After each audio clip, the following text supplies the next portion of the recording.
बड़दिन नुआ वर्ष आसिले मन पड़े आमर से पुराणा बेलर कथा केते मजा मस्ती करूँ। एबे से सब आउ कहीं एबे से सब आमर गोटे स्मृति होना रही जाइए।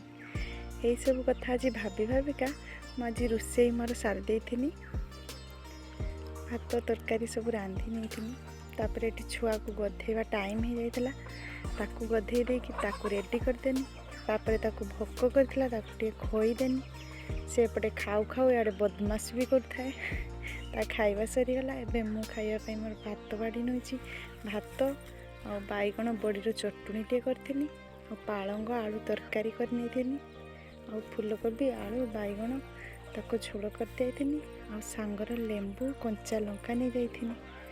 एठी मोर लंच थाली रेडी हो गला। आपण मानक जदि मो भिडियोटी भल लगी थाए मो भिडियोटी निश्चय लाइक करदेवे और मो चैनल को सब्सक्राइब करदेवे।